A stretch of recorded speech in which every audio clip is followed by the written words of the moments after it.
Good morning, everybody. If you would like to take your seats, would be fantastic. My name's Melissa.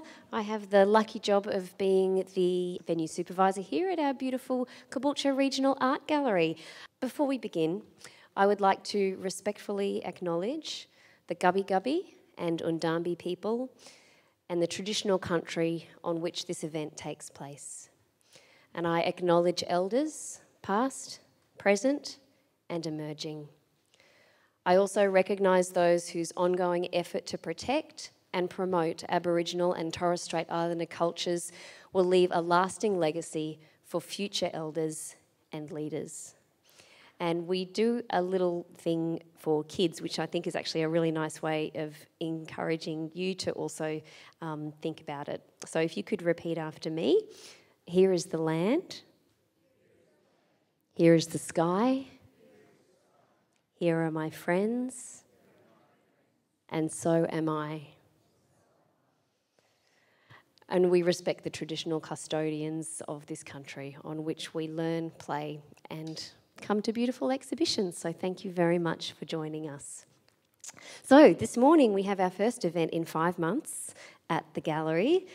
Thank you very much for joining us. To say that I'm excited is a little bit of an understatement, because not only is it the first event that we've had for a long time, but it's the first time we're presenting a collaboration between us and an organisation where original works have been created inspired by the exhibition.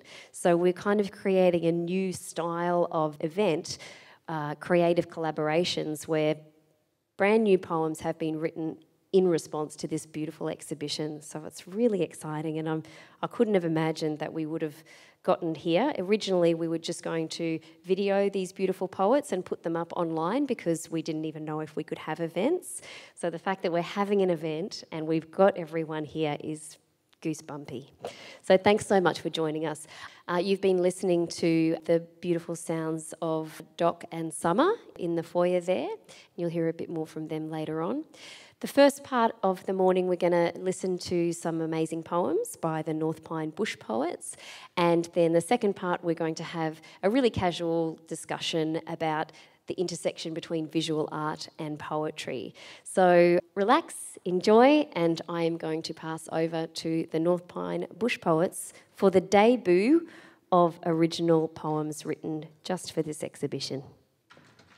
Well, good morning, folks. My name is Noel Stallard, and I'm a member of the North Pine Bush Poets, who this morning for some time are going to entertain you. The assignment we were given was to write a poem of about 2 minutes duration about the display. So this is just called The Boss Drovers. 2,400 Boss Drovers. 2,400 he drew. This artist called Robert MacPherson, but these would be only a few of the drovers who opened the outback, drove cattle from west to the east, the beef cattle industry founders, those legendary drovers of beasts. With plant and with packhorse they travelled. 6 months they'd have hooves on the routes. The Murrinjai route was a nightmare, along with the flies and the droughts. Their tucker was simple but hearty. Camp ovens cooked dampers and stew. The cook that was good was a godsend. The bad, you were sorry you knew.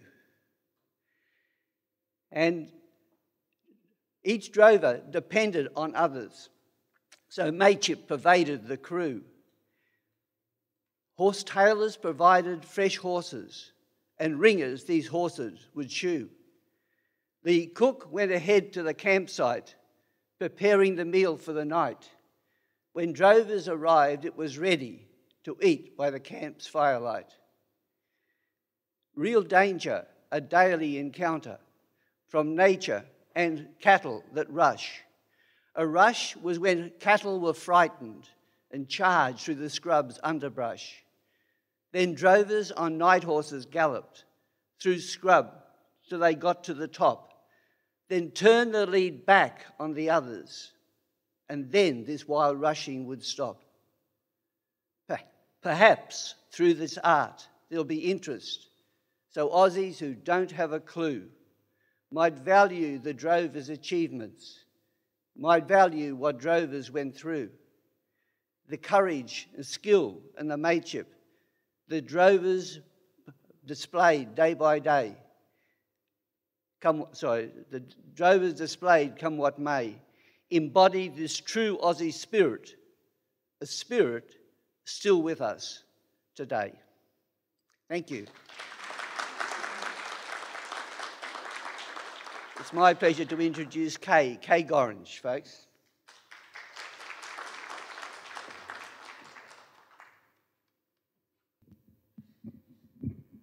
Thank you. Hello, my name is, as you heard, is Kay Gorring, and I joined the North Pine Bush Poets back in 2013. At the time, I was actually working on a collaborative art exhibition myself as a writer of original rhyme. So for me, it is particularly exciting to be challenged with the writing of a short poem that draws its inspiration directly from these wonderful artworks that we see here today. I have called my poem Art of a Nation. Do you see the soft clouds of red dust in the distance, the movement of stock through the steadfast persistence of bosses and drovers and dogs on the track, through the droughts and the floods where there's no turning back, of the men and the women skin leathered by sun and driven by hardship to get the job done. It's etched on their faces and written on pages. It's there in the drawings and lasts through the ages. No matter connection, no matter relation, for history lives in the art of its nation. Okay. I would like now to welcome Doc Bland to the microphone. Doc is going to present a poem by another North Pine poet who unfortunately couldn't be with us today, and that poet is Mick Martin.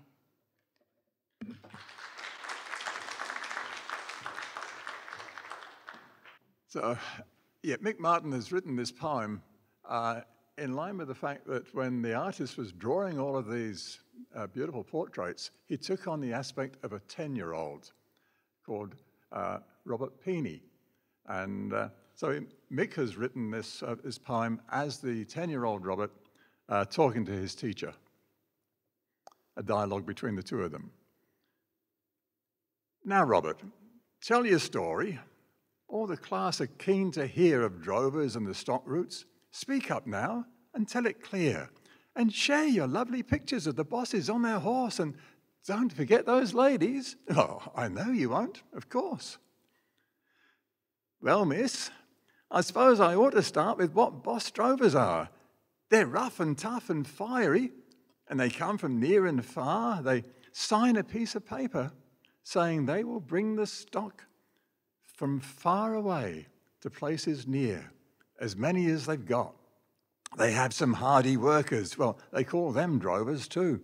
They're strong and quick and clever, and they know what cattle do. And teacher, did you know this? It's a secret you can keep. Boss drovers only close one eye on camp when they're asleep. They camp out in the open, not a bed to keep them snug, and share the ground with spiders, ants, and every sort of bug. And in the night or morning, when it's cold and dark and clear, they take their turn at riding round each cow and calf and steer. They must get mighty lonely when they miss their wife and kids, but through the Big Depression, they were never on the skids. And sometimes crossing rivers or a flooded watercourse, some drovers die of drowning by a frightened drover's horse. The Mickey bulls are mongrels, and the cows with calves are worse. The boss must think that droving is some kind of lousy curse. Oh, I'm sorry, teacher. Truly, I did not mean to shock. It's how the drovers talk rough when they're out back droving stock. Thanks, Robert. Now, these pictures tell us Tell us all about them too. I see you've done your homework. There really are quite a few who rode the different stock routes where they took the cattle through, who fed the stock and watered them, and fed the drovers too. Well, miss, those are good questions, and the answers might surprise. They're in the faces pictured, in each wrinkle, and their eyes, so take some time to see them. There's a story in each one. I have to keep on drawing till I've captured everyone. Mick Martin.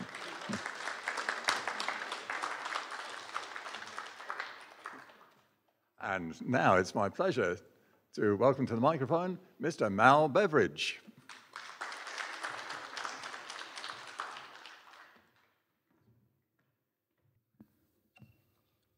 Thank you. Well, good morning, ladies and gentlemen. Melissa Weston asked us to write some bush verse to highlight this exhibition and connect the artist, the artworks and the poetry. When I first saw the full formal title of Robert MacPherson's work, 1,000 Frog Poems, 1,000 Boss Drovers, Yellow Leaf Falling, for FS 1996 to 2014, and attributed to the boy Robert Peeney, I immediately saw the artist's interest in and sadness at the passing of a way of life, a yellow leaf falling. So I wrote this poem in two parts. The first part, the auction, examines the end of the droving ways of life. The second part, the resurrection, examines the artist's ability to bring the old drovers in their almost forgotten days back to life again, and his artistic empathy for a past era, a yellow leaf falling. Yellow leaf falling, the auction. Just a pound, a pound, a pound, I say, a pound for the drover's boss. Oh, who will bid me a quid today without a fear for the loss? Ah, but who am I kidding? Now there's never a banknote that once was a pound. Now the drovers are laid to their rest. Now their night watch has passed to relief from their round, to the camp at the end of their test. Can you see a faint star in the boss drover's eyes? Has the artist there captured the cross as it turns on the wheel of the great southern skies and it marks off the hour of their loss? Look, their eyes hold a sadness at the loss of their trade that the artist considered from age, then redeemed through the eyes of a scrap from 4th grade and preserved on the gallery stage. For the sake of the canning, or the grim Murrinjai, will there be not a bid, not a wave? At the end of the track where the dead drovers lie, is there naught but a sad, lonely grave? The resurrection. Yet the drovers are roused from their longest night camp to a sun that shines down from the holiest lamp as the artist attends to their eyes. With the tip of his pen or the paste of a clip, he can grant them their sight with a stroke or a snip, and they gaze on their God with surprise. They are back and alive in the saddle again, all the drover explorers, the women and men, as they breathe with a nudge from young Rob. They are crossing the plains and they're turning the rush. They have gambled the plant, they are broke or they're flush. They have beaten the odds and the mob. He has given them back with his blessings a name. For the honest, the bent and the crazed, all the same, and they pray to their God's youthful hand. But deep down in the heart of the marionette lies the pen of the artist, much steeped in regret for the big mobs that once walked this land. Ah, but who am I kidding? Just a pound, just a pound, just a pound, I say. Just a pound for the drover's boss. Oh, who will bid me a quid today without a fear of the loss? Thank you.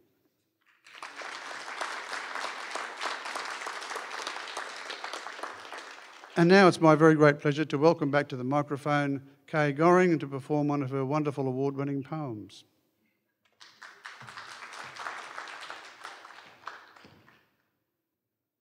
Thank you, Mal. My next poem is one of 3 poems I wrote exploring the bond that formed between the men of the Australian light horse and their mounts, which were known as whalers.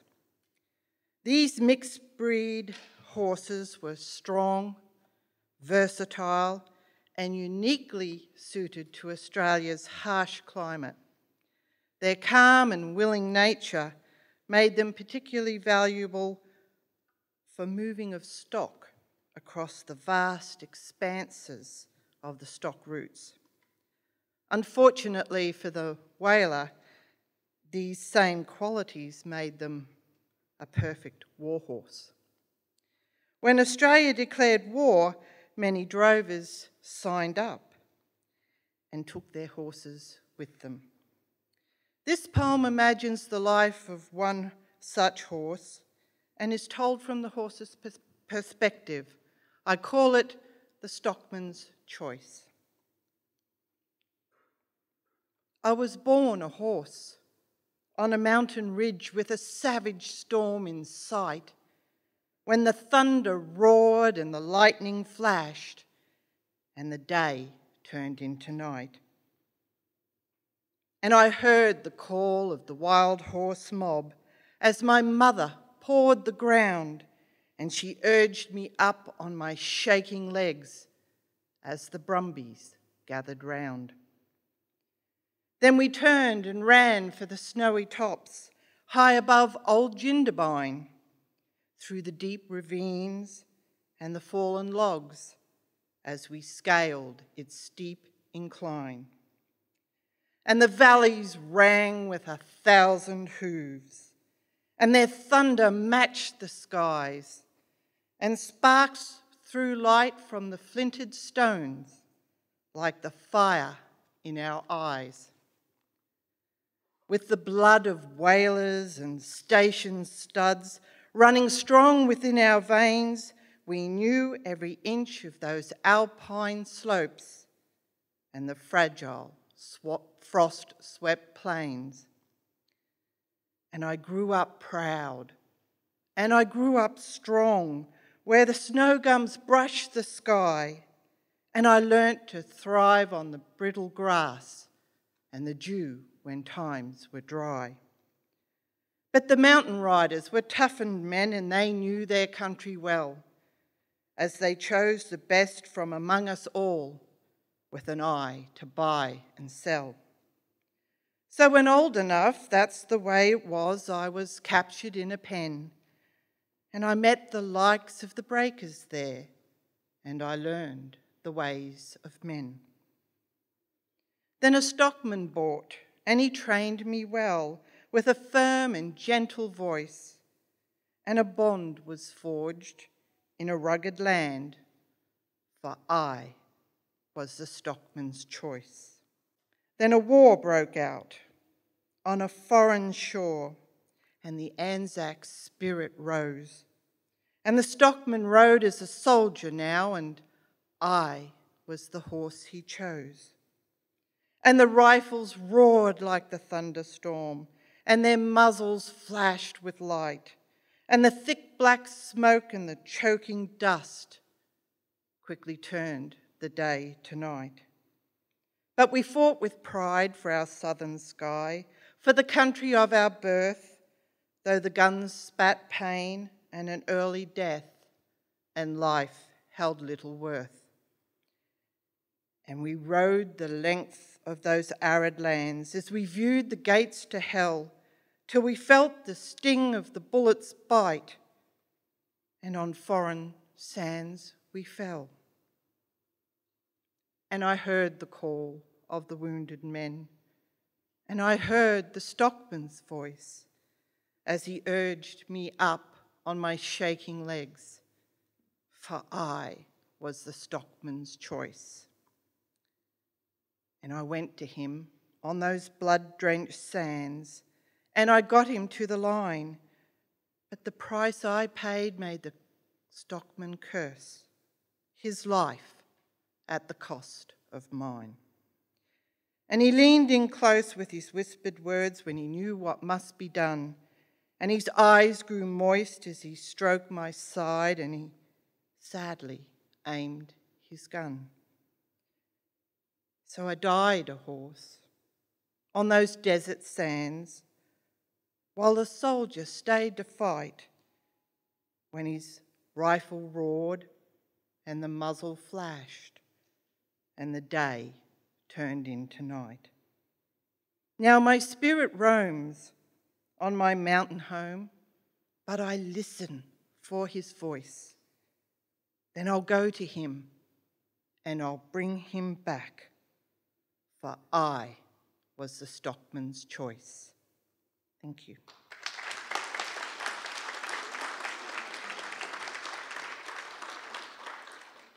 I would now like to welcome our North Pine Bush Poets President, Ian MacDonald, to the microphone.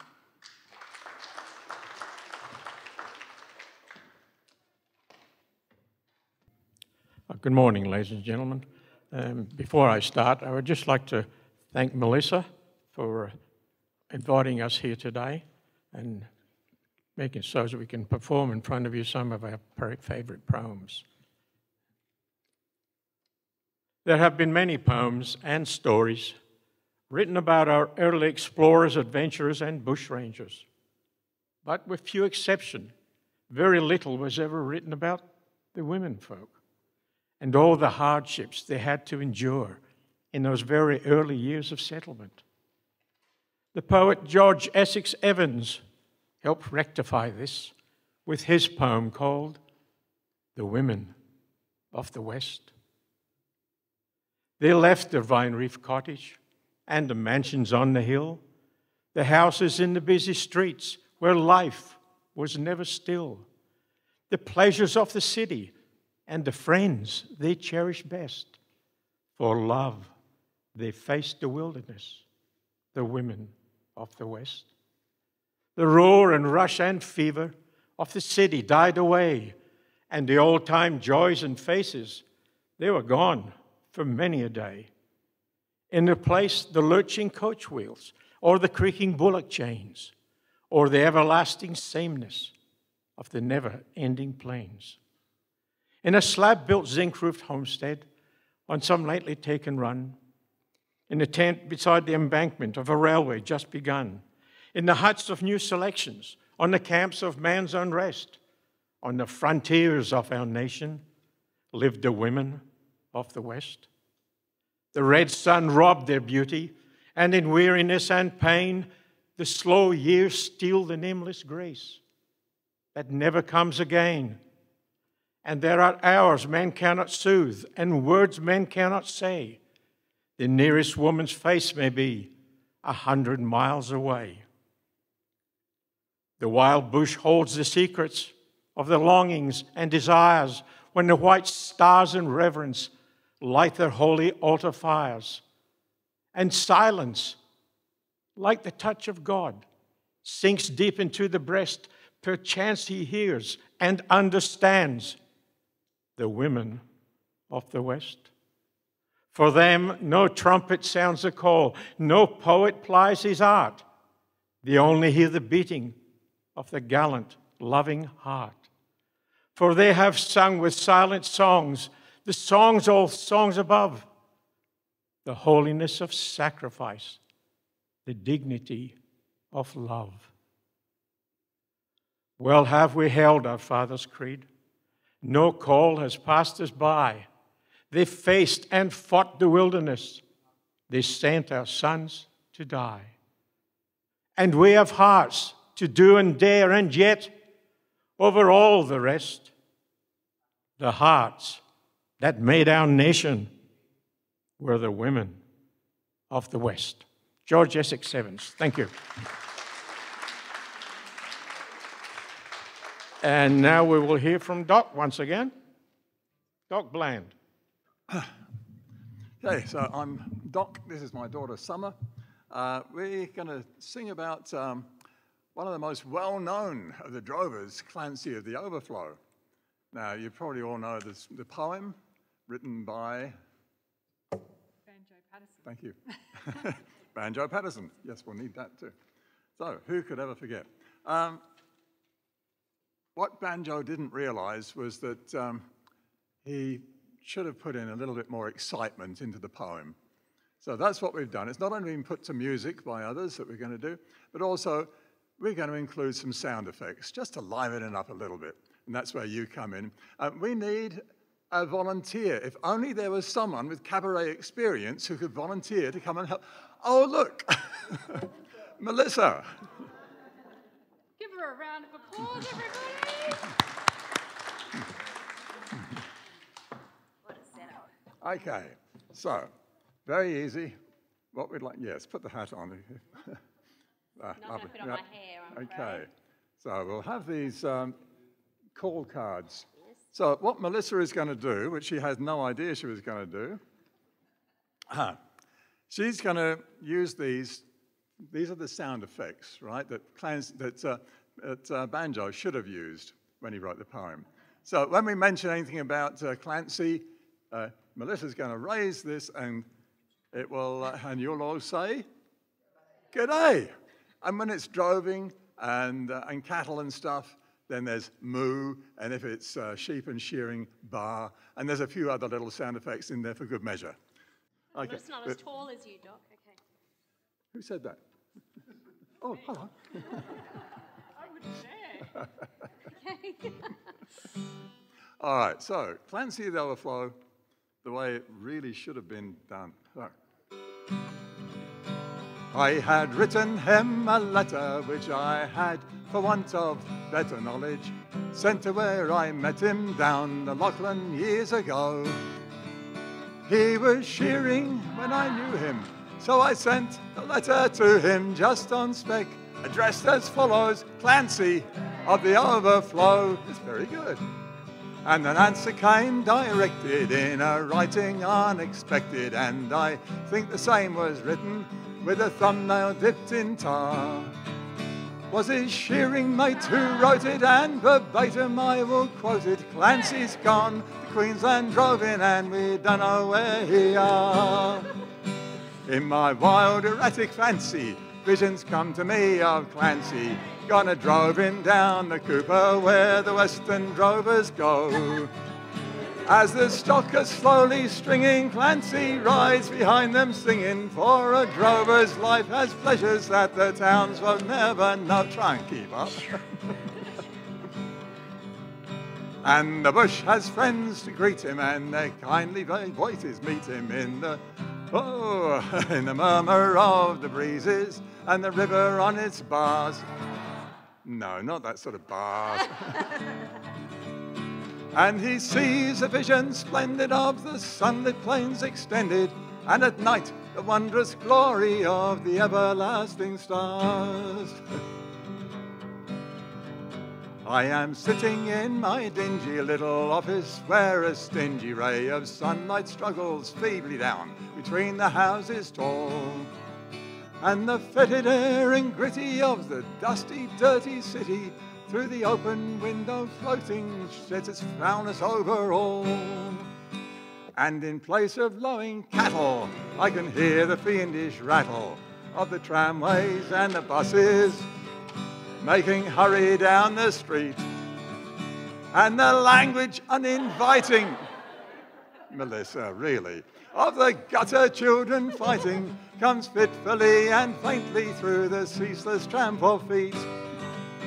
And you can take a break here, there's no stuff in this verse, okay? Let's relax. And the hurrying people haunt me, and their pallid faces haunt me as they shoulder one another in their rush and nervous haste. With their eager eyes and greedy, and their stunted forms and weedy, for the townsfolk have no time to grow. They have no time to waste. And I somehow rather fancy that I'd like to change with Clancy, like to take a turn at droving, where the seasons come and go, while he faced the round eternal of the cash book and the journal. But I doubt he'd suit the office, Clancy of the Overflow. I doubt he'd suit the office, Clancy of the Overflow. Thank you. Well done. Is that mine now? Can I take that? A hat? No, you're going to need that next time. Big hand for Melissa again. Thank you. Thank you. Thanks, Doc. My role here is to pay tribute, Mal and I, to a legendary bush drover, Bruce Simpson. Bruce was a local. He lived at Upper Caboolture for his last years of life, and I was honoured and privileged to befriend him during that time. If you don't have his works, I have copies of Songs of the Droving Season, which is for $20, and Where the Outback Drovers Ride for $25. The money goes to his daughter, who's still alive and is resident in Brisbane. This poem that I wrote, I actually did for Bruce before he passed away. He was born in 1924 and he died in March last year, 95 years old. He's a legend not because he was a drover. He's a legend because he captured droving so vividly in both his poetry and prose. A very humble, unassuming sort of person. And when I wrote this poem, and I entitled it originally, When I Listened to a Legend, I read it to him and he said, "You're embarrassing me." And I said, "No." I said, "Where's your name in the poem, Bruce?" "Oh, everybody knows it's about me."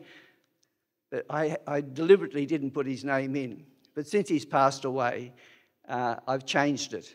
And his name is in the poem. So if you hear a rumbling during my recital, it's just Bruce turning over in his grave. So I changed the title to When I Listened to Bruce Simpson. On occasion I would visit, I'd listen to him speak of his way of life of droving, way of life that was unique. And for city-dwelling blokes like us, we wouldn't have a clue. But it's us who need to understand what drovers had to do. He'd be sitting in a soft chair at the age of 95, and his window view was all there was for him to stay alive. For he looked at Woodford's cattle yards, its smells, its sounds, its sights, and his droving days came flooding back, those outback days and nights. He would say to me, "Enjoy your life and make each moment great. For in time you could be sitting here in need of help, me mate, because it's when you're young you've time to spend just like a millionaire, and as lavishly you'll spend it, because when young you just don't care. But then later, when you realise the sands of time are few, then you value every moment left you. And I hope you leave a legacy of mates and times behind, for our legacy to droving is out there for all mankind. It's a legacy of mateship, one of courage, skill and trust, on those stock routes like the Murrinjai with scrub and hulls and dust, when your knowledge of the Southern Cross told you when dawn was near, and only when the tally's done would you toss down a beer. So I listened and I learnt about an outback droving day, how important was the night horse when the cattle raced away, and our Yanks call this a stampede, but for Aussies it's a rush, where the night horse tries to wheel the mob before the timbered brush. And this legacy meant teamwork. You depended on the cook. You depended on the horse tailor, boss drover's tally book. You relied upon your stock whip, and your swag was waterproof, and a ringer who would listen and knew how to shoe a hoof. It was not his own achievements that Bruce Simpson did proclaim, but achievements of an industry, its rightful claim to fame, its significance to heritage, Australia's history, so that future generations know their droving legacy. And he said, "You know, me real concerns with Aussie still to come, will they understand and value what these droving blokes have done? Those epic drives with cattle forged an outback dynasty and provided food and finance our beef cattle industry. And the knowledge and concerns he shared confirmed what he had said about living every moment, be it now or what's ahead. How some lifestyles are significant, those lifestyles that we choose, like the contribution droving's made, a thing we shouldn't lose. And if what we do is useful, has some value, helps the earth, then perhaps just like Bruce Simpson, what we leave will be of worth." Bruce Simpson. It would be very remiss of me not to do a Bruce Simpson poem. And the one I've selected is one that Bruce valued very much. The night horse was a very important companion for the drover, because when the cattle were in a rush, your life depended upon your night horse.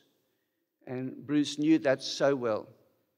So this was his favourite night horse, and he wrote this poem called Farewell, Old Chap. You may rub your head on my coat, old chap, as you stand at the gate in pain, while I loose the knot of the green hide strap that you'll never will wear again. You may nudge my hand as you've done so oft in the days that have slipped away, for you'll carry me never again on watch round the mob at the break of day.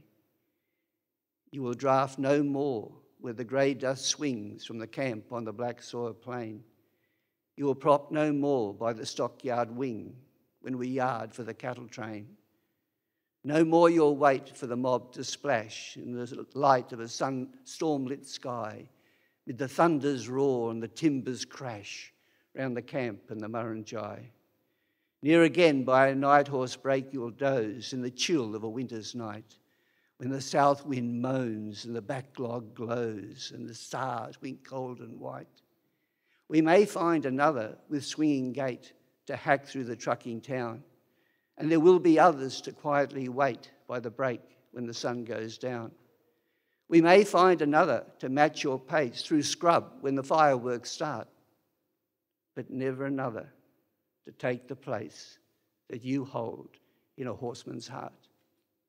Your mates have stood on the camp since dawn. You are watching, alert and keen. The packs are on and the girths are drawn, but the fence stands there between.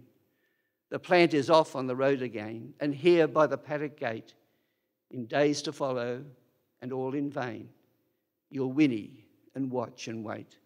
And often out on the Wave Hill track, when the evening shadows fall, our thoughts will turn to the gamer's horse and the best night horse of all. Actor, farewell till your last long sleep. May never the creek run dry. May the grass be whispering on all fetlock deep. Forever, old chap. Goodbye. Bruce Simpson. Now, to continue the tribute to Bruce Simpson, please welcome Mal Beveridge.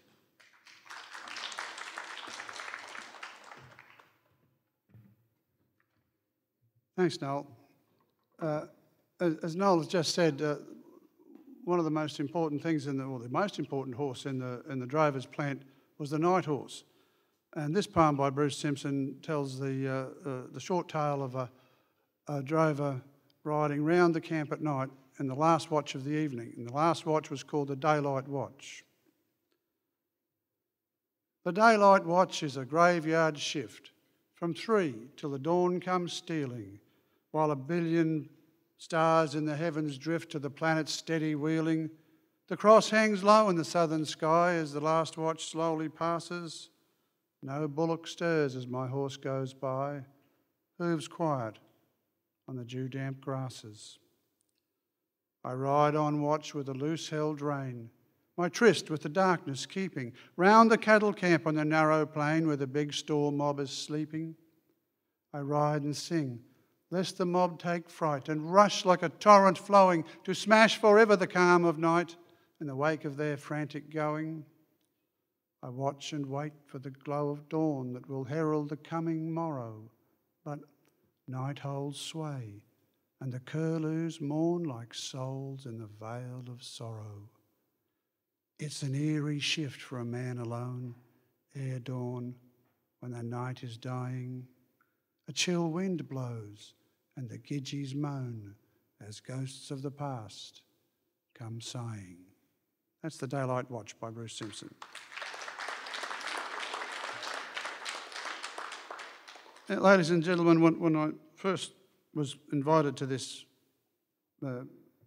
particular event, I knew that there was one poem by Bruce Simpson which draws together the artist, the artworks, the drovers, the end of the droving days, and puts them all in a wonderful package for you. And it's now my pleasure to present for you, And Yet Sometimes, by Bruce Simpson. Now the droving is done, and no more from the scrub come the drovers to camp by the Newcastle pub. They are gone from the roots with their horses and packs, and the tall grasses blow o'er their deep trodden tracks. Now there's never a campfire the stock routes along, for the transports have silenced the night watch's song. And yet, sometimes, on nights filled with thunder and rain in my dreams, I'm back on the stock routes again, with a wild, restless mob ever ready to rush on a camp mid the ant beds and the dry underbrush. 'Twas a grim 100 miles down the Murrumbidgee track, where the night camps were bad and the scrublands were black, a vast wasteland, unwanted, that seemed without end from the scrub-covered jump up to Bucket Creek Bend. Then we prayed for fine weather, a clear autumn sky when we entered the wastes of the grim Murrumbidgee, and we doubled the watches, and we cursed long and plain when the Murrumbidgee met us with thunder and rain. For when big mobs rushed there was little recourse save to trust to your luck and to trust to your horse. And there many a drover, when things went amiss in the Murrumbidgee scrubland, faced grim nemesis. And the big bullocks knew, for they gave us no rest as they grudgingly walked from their runs in the west, and they sulked and they pined for their far distant hills, and they scorned the long troughs at the Murrumbidgee mills. They would moan soft and low for their pandanus springs, and they watched us like hawks from the lead and the wings, but they'd ring in rebellion and balk in dismay when the Mitchell grass plains stretched ahead and away. Now there's never a campfire the stock routes along, for the transports have silenced the night watch's song. There is bitumen now where the big diesels roll, and the dead men grow lonely by Murrumbidgee Hole. Now the shy curlew wails, and its sad chorus swells as though missing the music of Condamine bells. For the droving is done, and the drovers no more string their mobs to the lake by the Newcastle store. They have hung up their whips and, like me, settled down to a job that's secure in the comforts of town. And yet, sometimes, on nights filled with thunder and rain in my dreams, I'm back on the stock routes again, with a good horse beneath and the timber a crack, round a mob of wild stores on the Murrumbidgee track. Thank you, Bruce Simpson. Thank you, Melissa. Ladies and gentlemen, Melissa Weston. Thank you. That was lovely. How about another round of applause for the North Pine Bush Poets?